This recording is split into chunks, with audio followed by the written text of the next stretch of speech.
ప్రభు అయిన యేసుక్రీస్తు నామంలో మీకు నా హృదయపూర్వక వందనాలు తెలియజేస్తున్నాను. ఒక చిన్న మాట ప్రార్థన చేసుకొని దేవుని సహాయాన్ని అడుగుదాం. మీరు కూడా ఏకీభవించవలసిందిగా కోరుతున్నాను. మమ్మల్ని మికిలిగా ప్రేమిస్తున్న మా ప్రియ పరలోకపు తండ్రి, నీకు వేలాది వందనాలు, స్తుతులు, స్తోత్రాలు చెల్లిస్తున్నాం నాయన. మా మంచితనం, మా గొప్పతనం, మా అర్హత, ఆధిక్యత ఎంత మాత్రం కాదు ప్రభా. కేవలం నీ కృపలో మమ్మల్ని జ్ఞాపకం చేసుకొని ఈ పునరుద్ధాన దినాన మేము సజీవ లెక్కలో ఉండి మందిరముగా ఈ ప్రదేశంలో మేమందరం సమకూర్చబడి నిన్ను స్తుతించడానికి, ఆరాధించడానికి, గణపరచడానికి మా ప్రభు అయిన యేసుక్రీస్తు ఆజ్ఞానుసారమైన బలలో చేయవేయడానికి మీరు మాకు ఇచ్చిన ఈ శ్రేష్టమైన సమయం, అవకాశం, ఆధిక్యతను బట్టి వందనాలు ప్రభా. ఇప్పటి వరకు అనేక వాక్య భాగాల నుంచి మీరు మాతో మాట్లాడినారు. ఇప్పుడు కూడా ప్రభా నీ దివ్యమైన పరిశుద్ధ బైబిల్ గ్రంథంలోంచి కొన్ని విషయాలు నేను ధ్యానం చేయబోతుండగా నేనైతే అల్పుడను, అయోగ్యుడను, పనికిరాని వాడిని ప్రభా. పరిశుద్ధాత్మ దేవ నన్ను నింపి బలపరిచి నా ద్వారా మీ మాటలు వినిపింప చేయమని, ఇక్కడ కూర్చున్న మేమందరం శ్రద్ధగా నీ వాక్యాన్ని విని దాన్ని అర్థం చేసుకుని వాక్య ప్రకారం జీవించడానికి మాకు మీ కృపను విస్తరింప చేయమని అడుగుతూ సమస్త ఘనత, మహిమ, ప్రభావాలు మీకు ఆరోపిస్తూ మా ప్రభువును మీ ప్రియ కుమారుడైన యేసుక్రీస్తు పుణ్యనామంలో మిక్కిలి వినయంగా బతిమాలి ప్రార్థిస్తున్నాను తండ్రి. ఆమేన్. మనము ఆత్మ ఫలము గురించి మనం ధ్యానం చేస్తా ఉన్నాం. ఆత్మ ఫలంలో ఇప్పటికే ప్రేమ గురించి ధ్యానం చేశాం, సంతోషం గురించి ధ్యానం చేశాం, సమాధానం గురించి ధ్యానం చేశాం. ప్రభుచిత్తం అయితే ఈరోజు 4వది, ఆత్మ ఫలంలో 4వ అంశము, విషయము పేషెన్స్. తెలుగులో దీర్ఘశాంతము అనే విషయాన్ని గురించి ఈరోజు మనం ధ్యానం చేద్దాం. ఈ భూమి మీద మన మనిషి జీవితం మనం అనుకున్నట్లుగా సాఫీగా సాగిపోదు. మనం మన జీవితాల్లో ఆటుపోట్లు ఎదుర్కొంటాం, అనేక ఆటంకాలు ఎదురవుతా ఉంటాయి, అనేక అవమానాలు ఎదురవుతా ఉంటాయి, అకస్మాత్తుగా అనారోగ్యం ఎదురవుతుంది, అలజడులు, అవాంతరాలు ఎదురవుతుంటాయి, జీవితం అనుకోని మలుపులు తిరుగుతూ ఉంటుంది, మన ప్రార్థనలకు జవాబులు ఆలస్యం అవుతుంటాయి. అటువంటి పరిస్థితుల్లో మనం ఇంపేషెన్స్ కి గురవుతుంటాం, అనగా అసహనానికి గురవుతుంటాం. అప్పుడు తప్పుడు ప్రతిస్పందనలు మనలోంచి వస్తూ ఉంటాయి. తొందరపడి తప్పుడు నిర్ణయాలు చేస్తుంటాం, తప్పుగా ప్రవర్తించి తిప్పలు తెచ్చుకుంటూ ఉంటాం. అందుకే బైబిల్ మనకు చెప్తున్న మాట ఏమిటనంటే, మనం ఎల్లప్పుడూ అన్ని విషయాల్లో, అన్ని సందర్భాల్లో మనము దీర్ఘశాంతం కలిగి ఉండాలి, పేషెన్స్ ని కలిగి ఉండాలి అనే విషయాన్ని బైబిల్ మనకు చెప్తాం. ఎక్కడ రాయబడ్డాయి ఈ మాటలు అనే విషయాన్ని చూస్తే కొలస్సీయులకు రాసిన పత్రిక 3వ అధ్యాయం 12వ వచనంలో ఇలా రాయబడింది. కొలస్సీయులకు రాసిన పత్రిక 3వ అధ్యాయం 12వ వచనం. కాగా దేవుని చేత ఏర్పరచబడిన వారును పరిశుద్ధులను ప్రియులైన వారికి తగినట్లు మీరు జాలిగల మనస్సును, దయాలుత్వమును, వినయమును, సాత్వికమును, దీర్ఘశాంతమును ధరించుకొనుడి అని. అంటే బైబిల్ మనకు చెప్తున్న మాట ఏమిటంటే, మనము మీ జీవితంలో అనుకోని విషయాలు, అనుకోని సంఘటనలు, అనవసరమైన నిందలు, ఇవన్నీ మీరు ఎదురవుతా ఉంటారు. కాబట్టి మీరు ఎల్లప్పుడూ దీర్ఘశాంతాన్ని ధరించుకొని ఉండండి. అంటే మీ మీద వస్త్రాలు ఉన్నట్టుగా ఎప్పుడు మీరు దీర్ఘశాంతాన్ని కలిగి ఉండాలి అనే విషయాన్ని బైబిల్ మనకు సెలవిస్తా ఉంది.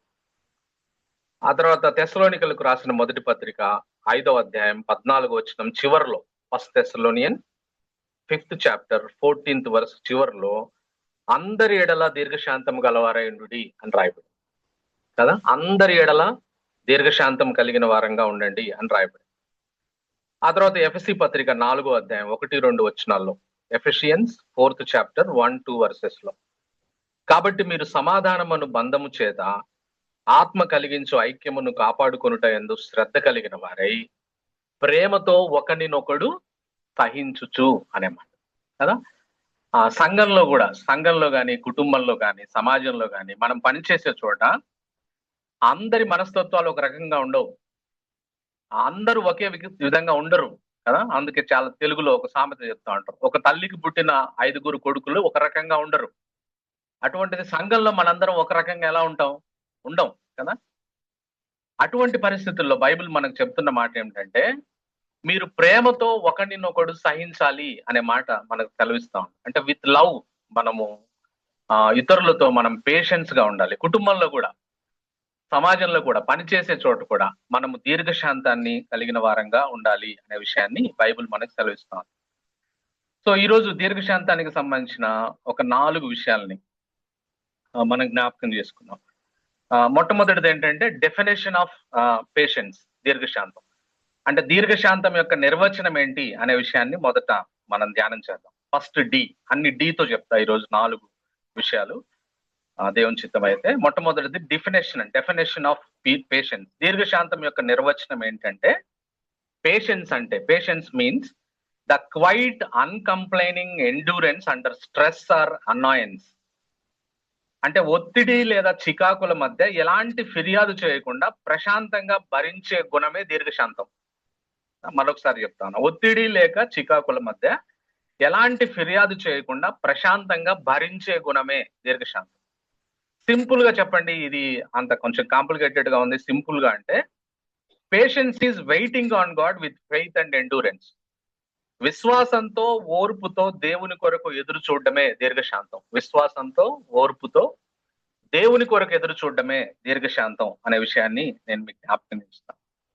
ఇంపేషెన్స్ అనేది అంటే అసహనంగా ఉండడం అనేది మానవ సహజ లక్షణం. మనకున్న ఒక లక్షణం, అది సహజంగా మనకు వచ్చే లక్షణం. ఇంపేషెన్స్ కోసం ఏం ప్రయాసపడాల్సిన అవసరం లే. వీఆర్ ఆల్ ఇంపేషెంట్ పీపుల్ కదా. నేను ఇక్కడ కూర్చొని వాక్యం ప్రారంభించకుండా మైక్ ఇట్లా కొడతా 1 నిమిషం ఉంటే బానే ఉంటారు, 2 నిమిషాలు ఉంటే బానే ఉంటారు, 3 నిమిషాలకి ఇంపేషెన్స్ వచ్చేస్తుంది. ఏది నేను ఇంకా వాక్యం చెప్పకుండా మైక్ కొడతా ఉన్నాడు అని కదా. 5 నిమిషాలు అసలు భరించలేం మనం. అంటే సహజంగా మనం ఇంపేషెన్స్ కలిగి ఉంటాం.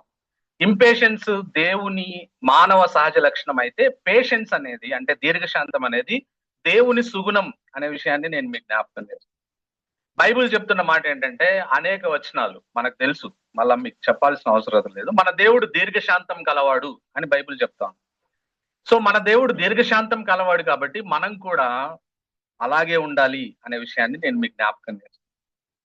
పేషెన్స్ అంటే దీర్ఘశాంతం అంటే అది వీక్నెస్ కాదు, it is an expression of God's power. సాధారణంగా పేషెన్స్ తో ఉంటే, మనం దీర్ఘశాంతం కలిగి ఉంటే మనం బలహీనులమని అనుకుంటాం. అది తప్పుడు ఆలోచన. మనము దీర్ఘశాంతం కలిగి ఉండడం అంటే, పేషెన్స్ ని కలిగి ఉండడం అంటే దేవుడి యొక్క శక్తిని మనలోంచి బయలుపరుస్తున్నట్టు లెక్క. స్పిరిచువల్ గా వీక్ పీపుల్ ఇంపేషెంట్ గా ఉంటారు. బాగా గుర్తుపెట్టుకోండి ఈ మాట. అంటే ఆత్మీయంగా బలహీనులు, వాళ్ళలో ఇంపేషెన్స్ కనపడతా ఉంటది. ప్రతిదానికి తొందరపడతా ఉంటారు, ప్రతిదానికి మాట్లాడుతూ ఉంటారు. అది ఆత్మీయ బలహీనత, అది బలం కాదు కదా. అంటే త్వరగా సహనం కోల్పోయేవారు ఆత్మీయంగా బలహీనులు. ఆత్మీయంగా బలవంతులు ఎప్పుడు పేషెన్స్ తో ఉంటారు.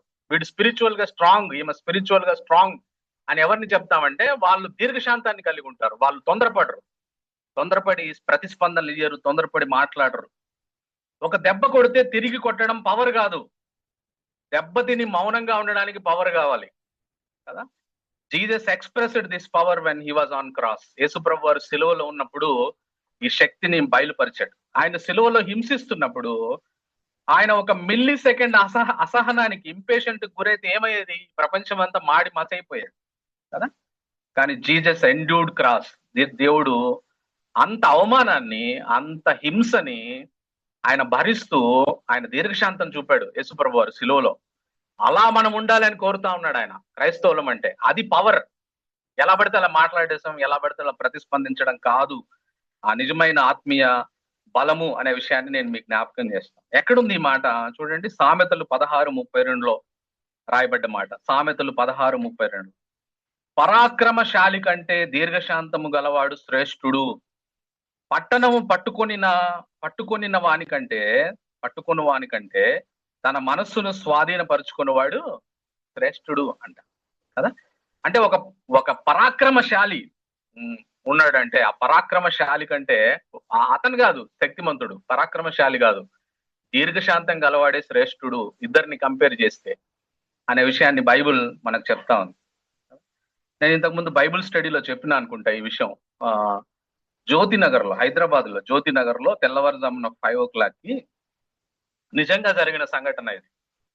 ఒక జిహెచ్ఎంసి వర్కరు కాలువలోంచి మొత్తం ఆ చెత్త అంతా తీసి ఒక కుప్పగా వేస్తారు వాళ్ళు. ఆ కాలువలో ఉన్న చెత్త మనం చూస్తా ఉంటాం జిహెచ్ఎంసి వర్కర్లు. అలా అక్కడ ఉన్న దాంట్లోంచి గార్బేజ్ క్లీన్ చేసి ఆయన రోడ్డు మీద వేస్తా ఉంటే ఒక పొలిటీషియన్ అప్పుడే తెల్లవారుజామున 5 o'clock కి బాగా రెడీ అయిపోయి వైట్ అండ్ వైట్ డ్రెస్ వేసుకొని వచ్చి చూడకుండా ఆయన దాంట్లో కాలు పెట్టాడు.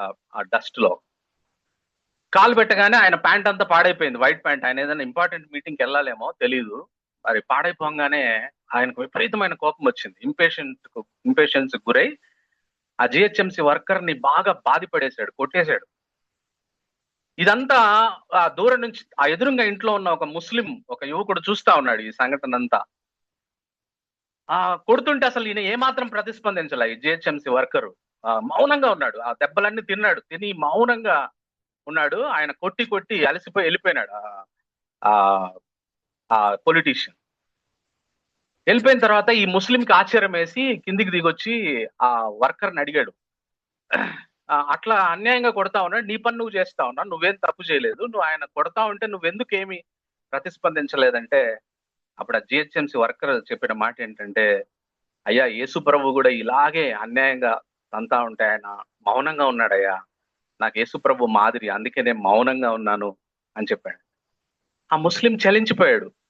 అసలు ఏంటిది, ఇదేమి దీర్ఘశాంతం, ఇదేమి పేషెన్స్ అని చెప్పి ఆ ముస్లిం కూడా నిజంగా మన క్రిస్టియానిటీ వైపు ఆకర్షితులైనారు అని మరి కొంతమంది ఇది చూసిన వాళ్ళు సాక్ష్యం చెప్తారు అనే విషయాన్ని నేను మీకు జ్ఞాపకం చేస్తాను.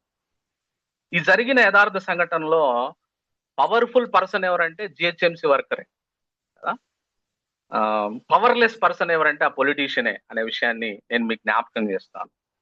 సో మన దేవుడు దీర్ఘశాంతం గలవాడు కనుక మనల్ని కూడా దేవుడు చెప్తున్న మాట ఏంటంటే, మీరు కూడా అన్ని సమయాల్లో అన్ని వేళల్లో దీర్ఘశాంతం కలిగి ఉండండి అనే విషయం బైబిల్ మనకు చెప్తా ఉంది అనే సంగతిని నేను మీకు జ్ఞాపకం చేస్తాను. This is the first D I want to share, that is the definition of patience. రెండవది, let us go to the disasters of impatience. మన జీవితాల్లో ఇంపేషెంట్ గా మనం ఉంటే ఎటువంటి దుష్పరిమాణాలను మనం ఎదుర్కోవాల్సి వస్తుంది, ఎటువంటి ఉత్పాతాలను మనం ఎదుర్కోవాల్సి వస్తుంది. డిజాస్టర్స్ రెండవ D. Let us see the disasters of impatience. Impatience గా క్రైస్తవులముగా ఉండి కూడా మనం ఇంపేషెన్స్ గా ఉంటే దానివల్ల మంచి జరుగుతుందా చెడు జరుగుతుందా అంటే చెడే జరుగుతుంది ఇంపేషెన్స్ తో ఉండడం వల్ల. అవేంటో చూద్దాం. కొన్ని ఉదాహరణలు బైబిల్లోంచి, ఆ రియల్ లైఫ్ లోంచి కొన్ని విషయాలను మనం జ్ఞాపకం చేసుకోవడానికి ప్రయత్నించారు. మొదటి సమూయేలు గ్రంథం, మొట్టమొదటి ఉదాహరణ మొదటి సమూయేలు గ్రంథం 13వ అధ్యాయం. మొదటి సమూయేలు గ్రంథం, 1 Samuel 13th chapter.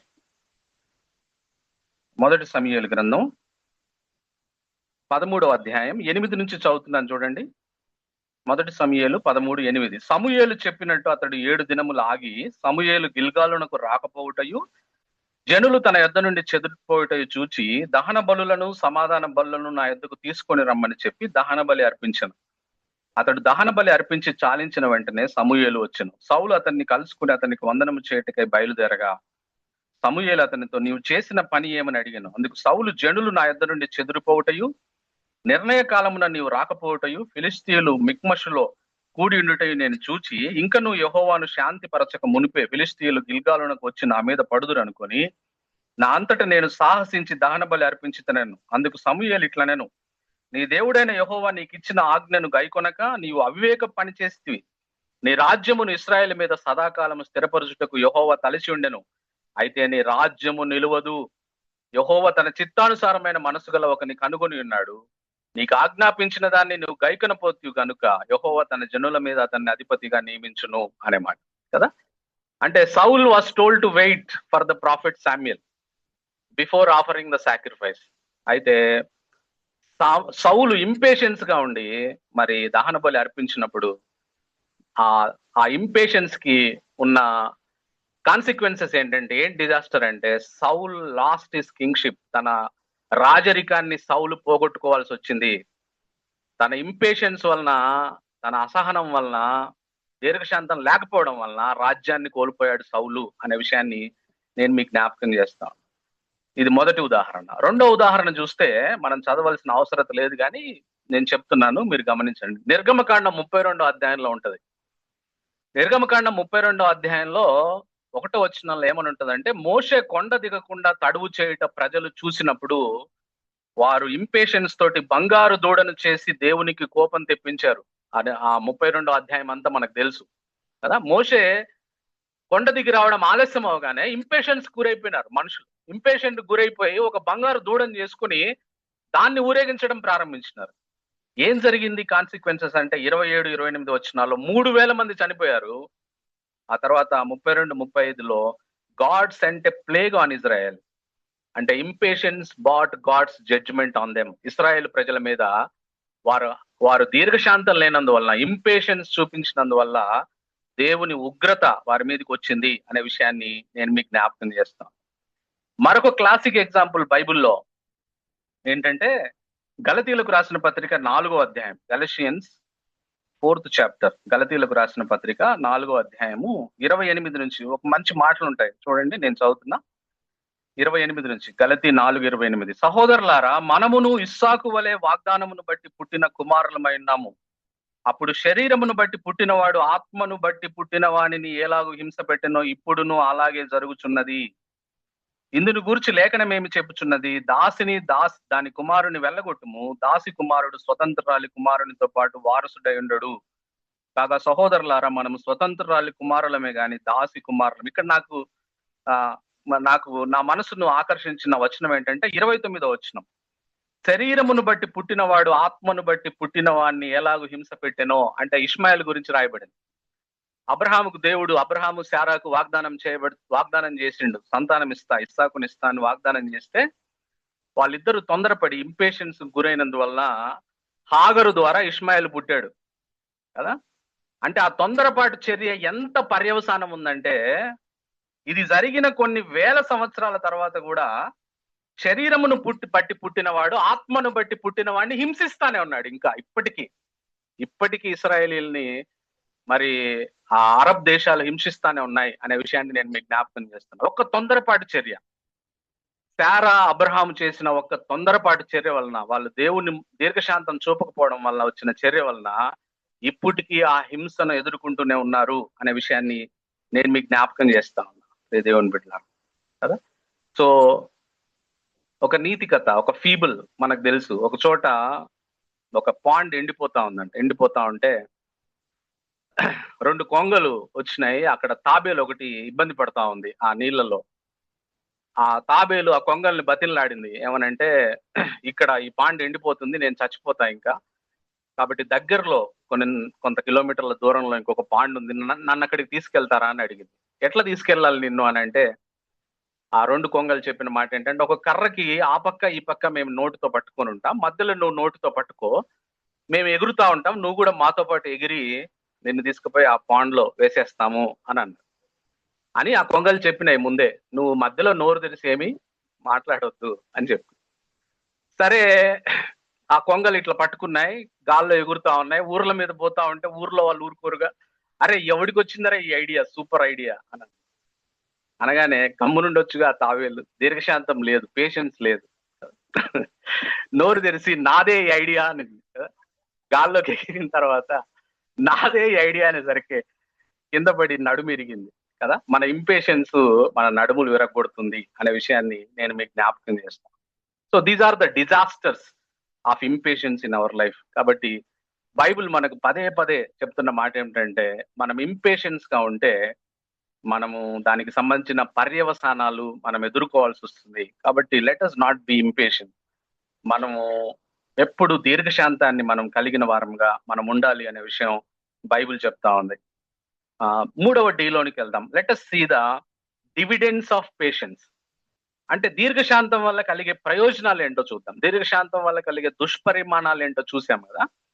ఇప్పుడు డివిడెండ్స్, 3వది. Let us see the dividends of patience. దీర్ఘశాంతం వల్ల ఉండే ప్రయోజనాలు ఏంటో మనం చూద్దాం. మొట్టమొదటిది, ఈ దీర్ఘశాంతం వల్ల ఉండే ప్రయోజనాలను గురించి జ్ఞాపకం చేసుకుంటున్నప్పుడు నాకు గుర్తొచ్చిన వ్యక్తి ఎవరంటే యోసేపు. యోసేపు 17 సంవత్సరాల వయసులో ఉన్నప్పుడు యోసేపుకు దేవుడు ఒక డ్రీమ్ ఇచ్చినాడు, ఒక కళ. కదా. అంటే తన అన్నలందరూ కూడా తనకు నమస్కారం చేసే కళ ఒకటి వచ్చింది.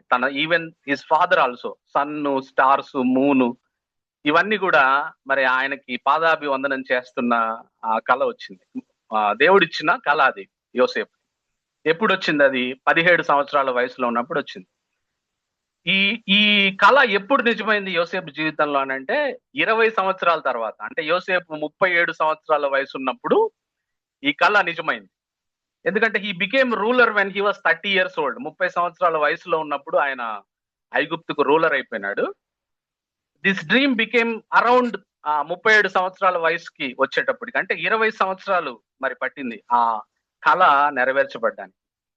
ఈ 20 సంవత్సరాల్లో కనీసం 13 సంవత్సరాలు యోసేపు జీవితంలో గ్రేటెస్ట్ ట్రబుల్స్ ని యోసేపు ఎదుర్కొన్నాడు. చాలా ఇబ్బందులు, చాలా కష్టాలు ఎదుర్కొన్నాడు యోసేపు.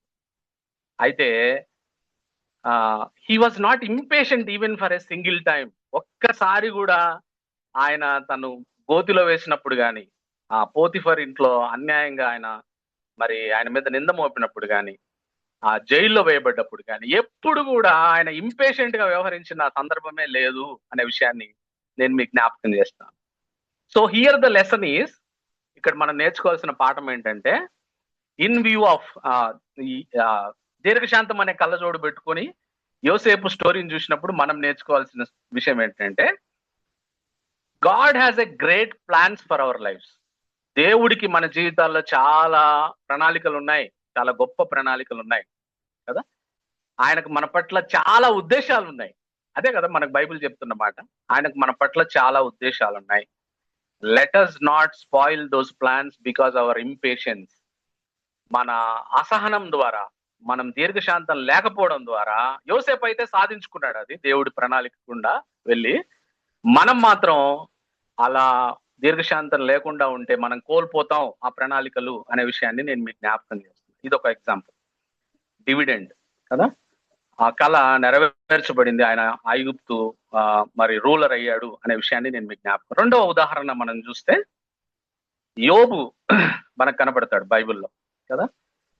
యోబు దీర్ఘశాంతం గురించి మాట్లాడుకునేటప్పుడు యోబు గురించి మాట్లాడకపోతే మన ప్రసంగం ఇన్కంప్లీట్ అవుతుంది కదా.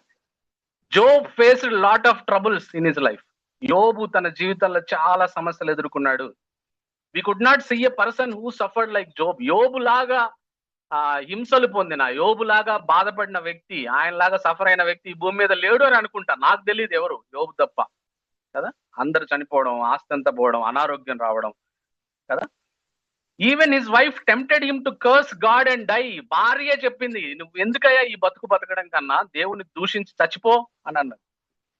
హిస్ క్లోజ్ ఫ్రెండ్స్ ఆదరించడానికి వచ్చి దే అక్యూజ్డ్ జోబ్, నువ్వు ఏదో ఒకటి చేసి ఉంటావు, చేయకపోతే ఇట్లాంటి ఇబ్బందికరమైన పరిస్థితులు రావు అని చెప్పినారు కదా.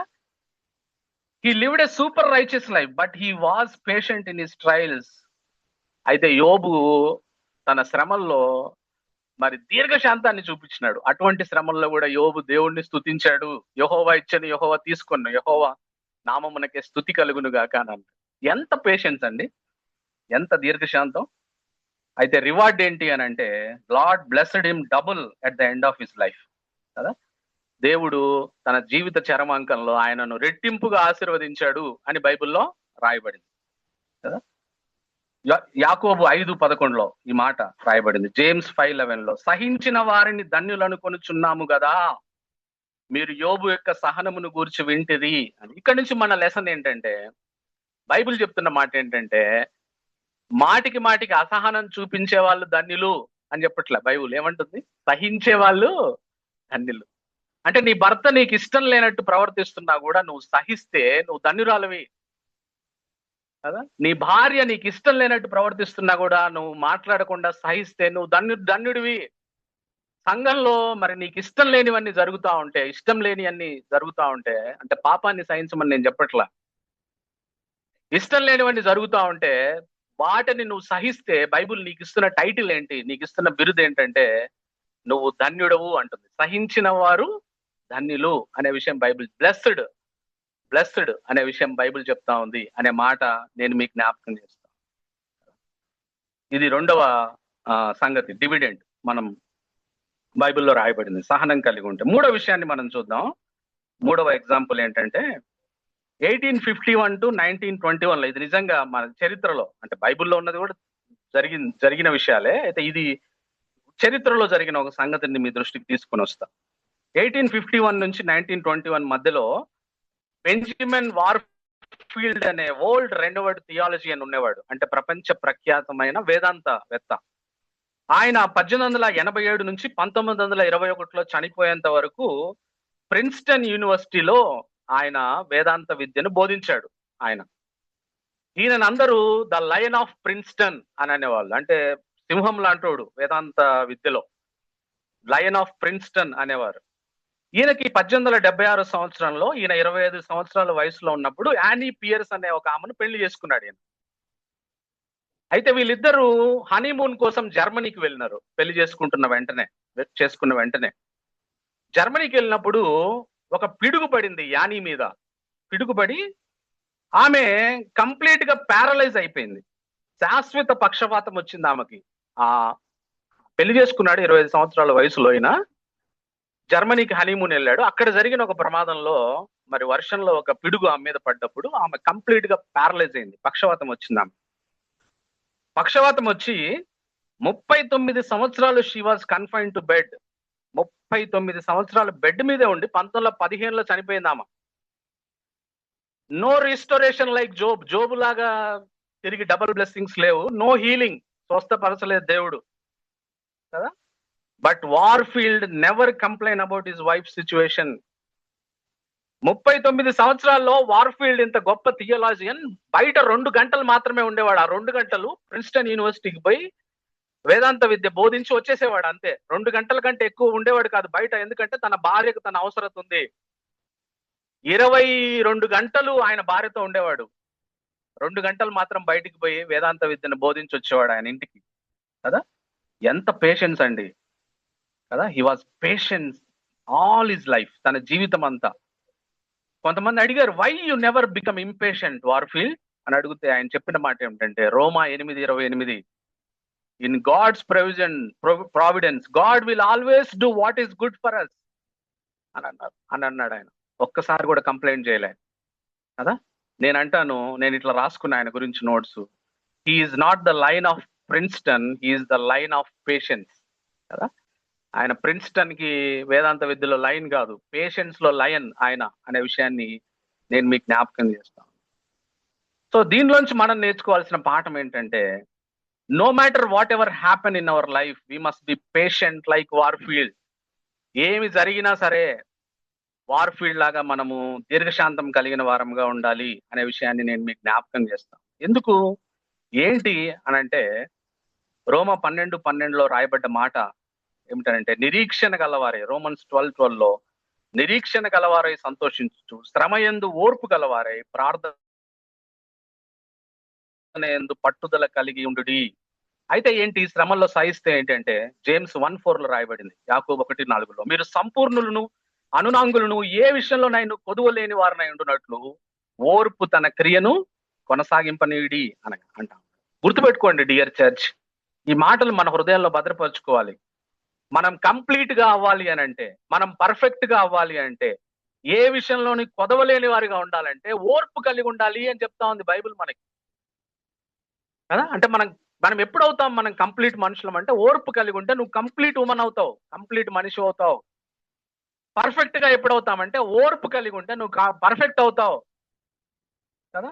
ఇంకా ఏ కొదవలేని వారిగా నువ్వు ఎప్పుడవుతావు అంటే, పేషెన్స్ కలిగి ఉంటే నీ లైఫ్ లో నువ్వు కొదవలేని దానిగా ఉంటావు అనే విషయాన్ని నేను మీకు జ్ఞాపకం చేస్తాను. ఒక దేవుని సేవకుడు ఇలా అన్నాడు, మరెవరో కాదు, Warren VSB.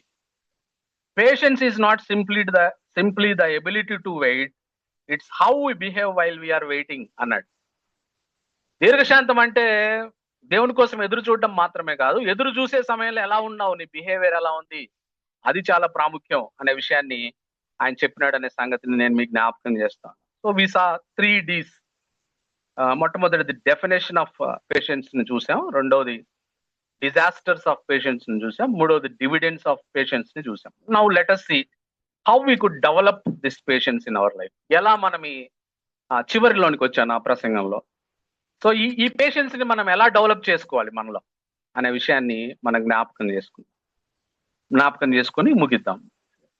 How we develop patience in our life. మొట్టమొదటిది ఏంటంటే we need to learn to wait. ఎదురు చూడడం నేర్చుకోవాలి. మనం ఎదురు చూడడం నేర్చుకోవాలి కదా, వెయిట్ చేయడం నేర్చుకోవాలి. క్యూ లైన్ లో వెయిట్ చేయడం నేర్చుకోవాలి. ట్రాఫిక్ లో వెయిట్ చేయడం నేర్చుకోవాలి. హాస్పిటల్లో ఓపీ తీసుకొని మన సమయం కొరకు వెయిట్ చేయడం నేర్చుకోవాలి. Waiting is important. And also how are we waiting is also important. మనలో కొంతమంది ఇక్కడున్న మన సంఘంలో కొంతమంది జాబ్ కోసం వెయిట్ చేస్తుండొచ్చు, కొంతమంది పిల్లల కోసం వెయిట్ చేస్తుండొచ్చు, కొంతమంది మ్యారేజ్ కోసం వెయిట్ చేస్తుండొచ్చు, కొంతమంది చిల్డ్రన్ మ్యారేజ్ కోసం వెయిట్ చేస్తుండొచ్చు, కొంతమంది స్పౌజ్ లో మార్పు కోసం వెయిట్ చేస్తుండొచ్చు, కొంతమంది దేవుని దగ్గర నుంచి జవాబు కోసం ఎదురు చూస్తూ ఉండవచ్చు, కొంతమంది ఈ ప్రసంగం ఎప్పుడైపోతుందా అని ఎదురు చూస్తుండవచ్చు. మనం ఎలా వెయిట్ చేస్తున్నాం అంటే are we simply waiting like అంటే మనము ఎలా వెయిట్ చేయాలి అనే విషయం బైబిల్ మనకి ఏదైనా గైడెన్స్ ఇస్తుందా అని అంటే ఎస్, ఇస్తా ఉంది. చూడండి, యాకోబు రాసిన పత్రిక. మనం ఎలా ఎదురు చూడాలి వెయిట్ చేసేటప్పుడు అనే విషయాన్ని మనం గమనిస్తే యాకోబు రాసిన పత్రిక 5వ అధ్యాయం 7 నుంచి 11 వచనాలు చదువుతున్నా, గమనించండి. యాకోబు, సహోదరులారా, ప్రభు రాకడ వరకు ఓపిక కలిగి ఉండుడి. చూడుడి, వ్యవసాయకుడు తొలకరి వర్షమును కడవరి వర్షమును సమకూడు వరకు విలువైన భూఫలము నిమిత్తం ఓపికతో కాచుకొనుచు దాని కొరకు కనిపెట్టును కదా. ప్రభు రాక సమీపించుచున్నది గనుక మీరును ఓపిక కలిగి ఉండుడి, మీ హృదయములను స్థిరపరచుకొనుడి. సహోదరులారా, మీరు తీర్పు పొందకుండా నిమిత్తం ఒకని మీదనొకడు సనగకుడి. ఇదిగో న్యాయాధిపతి వాకిట నిలిచి ఉన్నాడు. నా సహోదరులారా, ప్రభు నామమున బోధించిన ప్రవక్తలను శ్రమానుభవమునకు ఓపికకు మాదిరిగా పెట్టుకొనుడి. సహించిన వారు ధన్యులను కొనుచున్నాము కదా. వారిని మీరు యోబు యొక్క సహనమును గురించి వింటిరి. ఆయన ఎంతో జాలియు కనికరమును గలవాడని మీరు తెలుసుకొని ఉన్నారు కదా. ఈ వాక్య భాగం మనకు చెప్తున్న మాట ఏంటంటే మనం వెయిట్ చేసేటప్పుడు ఎలా ఉండాలంటే ఫార్మర్ లాగా వెయిట్ చేయాలంట, వ్యవసాయకుడు లాగా. రెండవది ప్రాఫిట్ లాగా వెయిట్ చేయాలంట, ప్రవక్త లాగా. మూడవది యోబు లాగా ఎదురు చూసే వాళ్ళంగా మనం ఉండాలి. ఏమేంటి? ఫార్మర్, ప్రాఫిట్ అండ్ జోబ్ కదా. ఇక్కడ డూస్ అండ్ డోంట్స్ ఉన్నాయి ఈ వచనాల్లో. అంటే ఏం చేయాలి, ఎదురు చూసేటప్పుడు ఏం చేయాలి, ఏం చేయకూడదు అని ఉన్నాయి. డూస్ ఏంటో చూద్దాం. Be patient like a farmer అంటా ఉన్నాడు. అంటే రైతు విత్తనం వేసిన వెంటనే పంటను ఆశించడు. ఏ రైతు కూడా, ఈ భూమి మీద ఏ రైతు కూడా విత్తనం వేసిన వెంటనే పంటని ఆశించడు. అంటే he will wait for the God's timing. He will anticipate for God's timing. దేవుడి సమయం కొరకు ఎదురు చూస్తాడు. మనం కూడా ఎదురు చూడాలి. అలా రైతులాగా ఎదురు చూడాలి. గాడ్స్ టైమింగ్ గురించి ఎదురు చూడాలి. మనం అనుకున్నప్పుడు మనకు అన్ని జరగడం కాదు, దేవుడి సమయం ప్రకారం అన్ని జరిగేటట్టుగా ఎదురు చూడాలి. అది నెంబర్ 1. రెండవది, స్ట్రెంగ్తెన్ యువర్ హార్ట్స్ అంటా ఉన్నాడు 8వ వచనంలో. అంటే స్టే స్పిరిచువల్లీ స్ట్రాంగ్. ఎదురు చూసేటప్పుడు బలంగా ఉండు, అసలు బలం కోల్పోవద్దు అని అంటా ఉన్నాడు. స్పిరిచువల్ గా స్ట్రాంగ్ గా ఉండు అంటా ఉన్నాడు. అది రెండవ డూ. మూడవది ఏంటంటే follow the example of prophets యొక్క ఎగ్జాంపుల్ ని ఫాలో అవ్వండి అంటున్నాడు. అంటే ఏంటి? People are stubborn like Israel. ప్రజలు మారరు, నీ భర్త మారడు, నీ భార్య మారదు, నీ పరిస్థితుల్లో నీ చుట్టూ ఉన్న మనుషులు మారరు. అయినా సరే ప్రాఫిట్స్ వాళ్ళకు దేవుడు చెప్పిన పని చేసినారు కదా. మనం కూడా అంతే. పీపుల్ ఆర్ స్టెబర్న్ అయినప్పటికీ కూడా డిఫికల్ట్ అయినా సరే మనం వెయిట్ చేయాలి. ప్రాఫిట్స్ ఎలా వెయిట్ చేసినారో అలా మనం వెయిట్ చేయాలి అనే విషయాన్ని, ఫెయిత్ఫుల్ గా వాళ్ళ సర్వీస్ ఎలా చేశారో ప్రాఫిట్స్ అలా మనం సర్వీస్ చేయాలి. 4వది ఆయన చెప్తున్న మాట డూస్ ఏంటంటే endure like Job. Even don't know what is happening. Job doesn't know what is happening actually. యోబుకి అసలు పూర్తిగా తెలీదు ఏం జరుగుతుందో. ఎక్కడో విశ్వంలో సాతాను పోయి దేవుడితో మాట్లాడడం ఏంటి, యోబుకి అసలు ఆ సంగతే తెలియదు. దేవుడు పర్మిషన్ ఇవ్వడం ఏంటి, వచ్చి యోబుకు సమస్యలు రావడం ఏంటి, ఏమి మనకు తెలియాల్సిన పనిలే. ఏం జరుగుతుందో మనకు తెలియకపోయినా సరే మనం యోబులాగా ఎదురు చూడాలి. దీస్ ఆర్ ద డూస్ మనం చేయాలి వెయిట్ చేసేటప్పుడు. డోంట్స్ చూద్దాం. ఏం చేయకూడదు అని అంటే 9వ వచనంలో do not grumble or complain against one another. నీ వల్లనే కదా భార్య భర్తలు కొట్లాట చూసిండ్రు ఎప్పుడా? నువ్వే కారణం అంటే కదా, నువ్వే కారణం కదా, అలా అనొద్దు అంటున్నాడు. Do not grumble or complain while waiting కదా. మనం వెయిట్ చేసేటప్పుడు మనం కంప్లైంట్ చేయకూడదు. రెండవది డు నాట్ గివ్ అప్ అంటున్నాడు. ఫార్మర్ లాగా, ప్రాఫిట్ లాగా, జోబ్ లాగా వాళ్ళు ఎట్లా గివప్ చేయలేదో నువ్వు కూడా గివప్ చేయొద్దు అని అంటాం కదా. So if you want to develop patience, we would learn to wait like farmer, prophet and Job. అది మొదటి సంగతి. రెండో సంగతిలోనికి వెళ్దాం. రెండోది ఏంటంటే ఎలా డెవలప్ చేసుకుంటాం మనం పేషెన్స్ అంటే, రెండోది impatience is a form of unbelief. So to develop patience we need to fight with unbelief. నువ్వు అసహనానికి గురవుతున్నావు అని అంటే దానికి కారణం ఏంటంటే నీలో అన్బిలీఫ్ ఉంది. నువ్వు నమ్మినా నమ్మకపోయినా నీలో అపనమ్మకం ఉంది కదా. నువ్వు విశ్వాసంతో దీన్ని ఫైట్ చేయాలి, ఈ అపనమ్మకాన్ని. అలా చేసినప్పుడే నువ్వు పేషెన్స్ కి వస్తావు అనే విషయాన్ని నేను మీకు జ్ఞాపకం చేస్తాను. దీనికి క్లాసిక్ ఎగ్జాంపుల్ ఏంటంటే, హెజ్కియా పరిపాలిస్తున్నప్పుడు జూడాని అస్థీరియన్ ఆర్మీ వచ్చింది ఆయన మీదకి అటాక్ చేయడానికి. అప్పుడు యూదా దేశం వాళ్ళు దేవుణ్ణి ఆశ్రయించకుండా, దేవుని దగ్గరికి ఎదురు చూడకుండా ఇంపేషెంట్ గా బిహేవ్ చేసి అన్బిలీఫ్ తో planning to take help from Egypt లో సహాయాన్ని తీసుకోవడానికి వాళ్ళు ప్రయత్నం చేసినారు. అదే విషయాన్ని ఐజయా 30లో రాయించి పెట్టాడు దేవుడు, యెషయా గ్రంథం 30వ అధ్యాయం 1-2లో కదా. వాళ్ళు మనకు చదవడానికి సమయం లేదు కానీ క్లుప్తంగా నేను చెప్పి ముందుకెళ్తా. వాళ్ళు ఐగుప్తు సహాయానికి పోతున్నప్పుడు దేవుడు ఏమంటాడంటే, మీరు సిగ్గుపడతారు, జాగ్రత్త, అవమానం వస్తుంది మీకు. మీరు నా కోసం ఎదురు చూడకుండా ఇంపేషెన్స్ తోటి మీరు ఐగుప్తుకు వెళ్ళాలని ప్రయత్నం చేసినారు, సిగ్గొస్తుంది, జాగ్రత్త అని అంటాడు అని ఒక బ్యూటిఫుల్ మాటలు ఐజయా 30:15-18లో రాయబడ్డాయి. చూద్దాం చూడండి. యెషయా గ్రంథం 30వ అధ్యాయం. యెషయా గ్రంథం 30వ అధ్యాయం 15వ వచనంలో ఈ మాట మనందరం మనసులో ధ్యానం పెట్టాలి. ప్రభువును ఇశ్రాయేలు యొక్క పరిశుద్ధ దేవుడినగు యెహోవా ఇలాగ సెలవిచ్చుచున్నాడు, మీరు మరలి వచ్చి ఊరకుండుట వలన రక్షింపబడెదరు, మీరు ఊరకొండి నమ్ముకునుట వలన మీకు బలము కలుగును కదా. నమ్ముకోవాలి ఆయన్ని. 18వ వచనం, కావున మీ యందు దయచూపు వలన యెహోవా ఆలస్యం చేయుచున్నాడు, మిమ్మల్ని కరుణింపవలనని ఆయన నిలవబడి ఉన్నాడు. యెహోవా న్యాయము తీర్చు దేవుడు, ఆయన నిమిత్తము కనిపెట్టు వారందరూ ధన్యులు అనే మాట కదా. How do we fight against unbelief అంటే with faith in God, with faith in word of God. దేవుని వాక్యాన్ని విశ్వసించాలి, దేవునిలో విశ్వాసం ఉంచాలి. అట్లా అన్బిలీఫ్ ని మనం ఫైట్ చేయాలి అనే విషయాన్ని ఈ సందర్భంగా నేను మీకు జ్ఞాపకం చేస్తా ఉన్నా. దేవుని బిడ్డలారా, హెబ్రీ పత్రిక 6వ అధ్యాయం 12వ వచనంలో అద్భుతమైన మాట ఉంటది. దేవుని వాగ్దానాలు స్వతంత్రించుకోవాలంటే అక్కడ రాయబడిన మాట, హెబ్రీ 6:12లో రాయబడ్డ మాట ఏంటంటే, through faith and patience we will inherit the promises of God అని రాయబడింది కదా. కేవలం విశ్వాసం మాత్రమే కాదు, విశ్వాసము దీర్ఘశాంతం చేత మనము ఆయన ప్రామిసెస్, వాగ్దానాలను మనం స్వతంత్రించుకుంటాం అనే విషయం బైబిల్లో రాయబడింది. దేవుని బిడ్డలారా, కాబట్టి మనము అన్బిలీఫ్ మన జీవితాల్లో ఉంటే మనం ఇంపేషెన్స్ గురవుతాం. కాబట్టి అన్బిలీఫ్ అనే ఆ యొక్క జైంట్ తలను దేంతో తెగనరుగుతామంటే విశ్వాసంతో. కాబట్టి విశ్వాసం ఉండాలి మనకు. విశ్వాసం ద్వారా మనము ఇంపేషెన్స్ నుంచి పేషెన్స్ వైపుకి మనం ప్రయాణం చేస్తాం. ఇది రెండో సంగతి. మూడో విషయాన్ని చూద్దాం, ఎలా మనము పేషెన్స్ ని డెవలప్ చేసుకోవాలి. జాన్ 5:19లో ఒక బ్యూటిఫుల్ వర్స్ బైబిల్లో. జాన్ 5:19, కాబట్టి యేసు వారికి ఇట్లు ప్రత్యుత్తరం ఇచ్చెను, తండ్రి ఏది చేయుట కుమారుడు చూచునో అదే కాని తనంతట తాను ఏది చేయనేరడు, ఆయన వేటిని చేయనో వాటినే కుమారుడును అలాగే చేయను. It is the pattern for all believers. We need to look unto Jesus and follow his example in patience to develop patience. యేసు ప్రభు గురించి రాయబడ్డ మాట ఏంటంటే, యేసు ప్రభు అంటే తొందరపడ్డు ఏ విషయంలో, వినండి కదా, తొందరపడ్డు. తండ్రి ఏం చేయడం చూస్తాడో అదే చేస్తాడు. తండ్రి ఎప్పుడు చేయమని చేస్తాడో అదే చేస్తాడు.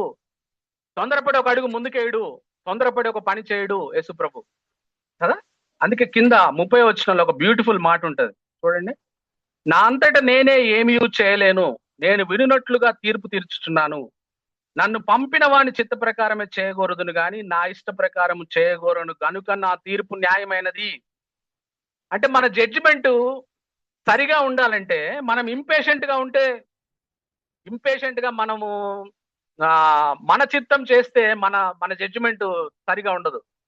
మన జడ్జిమెంట్ సరిగా ఉండాలి అని అంటే, మన జడ్జిమెంట్ లాంగ్ ట్రస్ట్ వర్తీగా ఉండాలి అని అంటే మనము తొందరపడకూడదు కదా. ఫర్ ఎగ్జాంపుల్ ఒకటి చెప్పి నేను ముందుకెళ్తా. ఒక 100 మంది ఉన్న సంగీత బృందంలో మనం ఉన్నాం అనుకుందాం. 100 మంది కలిసి మ్యూజికల్ ఇన్స్ట్రుమెంట్స్ ప్లే చేయాలి. మన చర్చే PJFC అంతా ఒక 100 మంది ఒక మ్యూజికల్ ఇన్స్ట్రుమెంట్ ఉందా, మనకు ఒక క్వైర్ డైరెక్టర్ ఉన్నాడు ఎదురుగా, మీరు చూస్తుంటారు కదా, ఇట్లా పట్టుకొని చేతులు ఆయన పట్టుకొని ఇట్లా అంటా ఉంటాడు. ఇటు అన్నప్పుడు తగ్గించాలి, ఇటు అన్నప్పుడు పెంచాలి కదా. అట్లా అట్లా ఆయన చేతి వైపు చూస్తూ మనము ఆ సంగీత బృందంలో మన మన వాయిద్యం మనం వాయించాలి. తొందరపడి వాయించాం అనుకోండి ఏమవుతుంది, మొత్తం స్పైల్ అవుతుంది కదా, అయినవాడికి మొత్తం కర్ణ కఠోరంగా ఉంటది. తొందరపడొద్దు అంటున్నాడు మనకి. ఎప్పుడు వాయించాలి అప్పుడే నొక్కది, నువ్వు ఏది నొక్కాలో అది ఆయన చేయి వైపు చూడు. యేసుప్రభు అలాగే చేశాడు. తండ్రి చేయెత్తితే దాని ప్రకారం చేశాడు, చేయి దించితే ఆగిపోయాడు.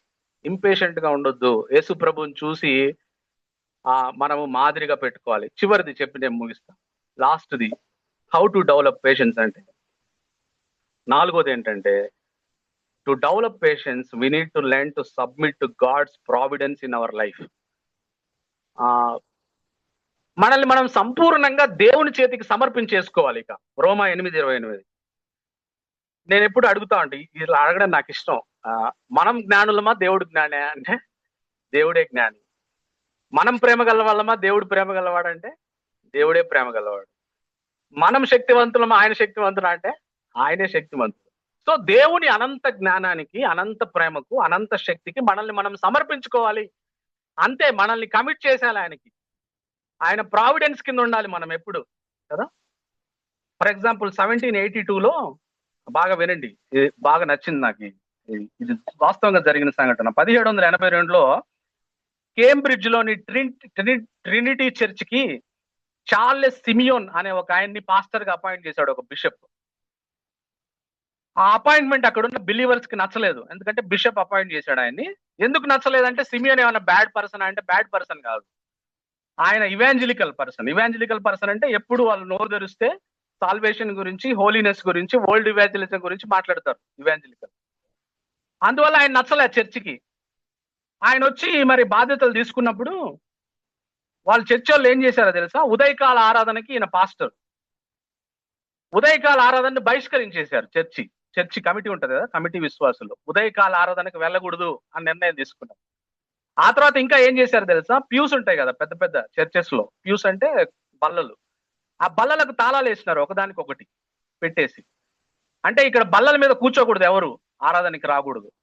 ఆ తర్వాత ఆయనని బహిష్కరించేశారు. అట్లా ఎన్ని సంవత్సరాలు చేశారో తెలుసా, 12 సంవత్సరాలు చేసిందంట. 12 ఇయర్స్. అసలు ఎవరైనా ఉంటారా ఆడ పాస్టర్ 12 ఇయర్స్ అట్లా చేస్తే? ఆయన ఏం చేసేవాడు తెలుసా, ప్రతిరోజు ఉదయకాల ఆరాధనకు వచ్చి ఆ పులిపెట్టు మీద నిలబడి ఆరాధన చేసేవాడు, స్టార్ట్ చేసేవాడు. పాటలు పాడుకుందాం, ప్రార్థన చేద్దామని స్టార్ట్ చేసి పాటలు పాడుతుంటే వచ్చి జనాలు ఈ మధ్యలో కూర్చునేవాళ్ళు. సందులో బల్లలు లేవు, ఎవరు లేరు, ఎవరైనా దారుణ పోయేవాడు వచ్చి అట్లా కూర్చునేవాడు. అట్లనే 12 సంవత్సరాల ఆరాధన కొనసాగింది. What a tremendous long suffering కదా, దీర్ఘశాంతం, పేషెన్స్. 12 సంవత్సరాలు చేసిన తర్వాత ఆ చర్చి వాళ్ళకి బుద్ధొచ్చి వచ్చి చిన్నగా తాళాలు తీసినారు. 12 సంవత్సరాల తర్వాత ఆ బహిష్కరణ ఎత్తేసి వాళ్ళు కూడా వచ్చి కూర్చోవడం ప్రారంభించినారు. ఆ తర్వాత ఆయన 54 సంవత్సరాల పాటు ఆ సంఘానికి కాపరిగా ఉన్నాడు. 54 ఇయర్స్ కదా, పేషెన్స్ జయించింది వాళ్ళని. 54 సంవత్సరాల పాటు అదే సంఘానికి ఆయన కాపరిగా ఉన్నాడు కదా. ఆయన అడిగారంట, ఏంటయ్యా నీకేమన్నా ఇంపేషెన్స్ రాలేదు? అసలు నాకు ఆశ్చర్యం వేస్తుంది, భార్య చెప్పలేదు ఆయనకి వెళ్ళిపోతామయ్యా ఇట్లా తాళాలు వేస్తే ఎందుకు ఉందామని కదా, చెప్పలేదు ఆయనకు భార్య, పిల్లలు చెప్పలేదు, ఏంటి డాడీ ఇది తాళాలు వేసి ఉంటే వెళ్ళిపోదాం ఇక్కడ నుంచి మనం కదా. ఆయన అన్న మాట ఏంటంటే, దేవుని సేవకుడు కలహించకూడదు, వాదించకూడదని బైబిల్లో ఉంది కదా, అది నేను ఆదర్శంగా పెట్టుకున్నా. విశ్వాసము, సహనం తప్ప నాకు వేరే మార్గం కనిపించలేదు. ఆయన ఇదే మాట అన్నాడు. ఆయన అన్న మాట ఏంటంటే, దేవుని అనంత జ్ఞానానికి, అనంత శక్తికి, అనంత ప్రేమకి నన్ను నేను కమిట్ చేసుకున్నాను. అందుకే 12 సంవత్సరాల పాటు నేను అదే విధంగా నేను ఆరాధన నడిపించగలిగాను అని చెప్పాడు. అటువంటి పేషెన్స్ ని మనం కలిగి ఉండాలి. డియర్ చర్చ్, నేను ముగిస్తా ఉన్నా. Patience is the beautiful virtue. The end of patience is also more beautiful. Let us strive to be patient in all the situations and all the times. May God bless this world. Thank you for your patience. One main difference between a patient person and an impatient person is you learn to see things differently. You don't impulsively do what you feel like doing. You look at, you're aware of God. And patience is not about pretending, It's about seeing things from a long-term view, in a different light. And many times when we look at the things that got delayed in our life, the things that we got impatient, we look back and we see it has helped us in many ways. You get stuck in a traffic jam, maybe God protected you from an accident. Your marriage is not working out, maybe God is protecting you from an abusive marriage. That's why the Bible says, wait upon the Lord. Be still and know that I am God. Let us pray. Father, we thank you for this time, this important quality of patience. Among the fruit of the Spirit, probably this is the toughest to practice. Help us, Lord, to move from impatience to patience, from immaturity to maturity. May we realize that impatience can cause pain in our own lives and the lives of others. And many times, and almost always, patience results in a blessing even on earth. Help us, Lord, to wait upon you, to seek your will clearly in all things, not be complaining, and submit to your providence in our life. We thank you, we praise you, Master. As a church, may we grow in patience. Thank you, Lord. In Lord Jesus' most precious name we pray. Amen. Now to him who is able to keep you from falling and present you before his glorious presence without fault and with great joy, to the only God our Savior, be glory, majesty, power, and authority through Jesus Christ our Lord, before all ages, now and forevermore.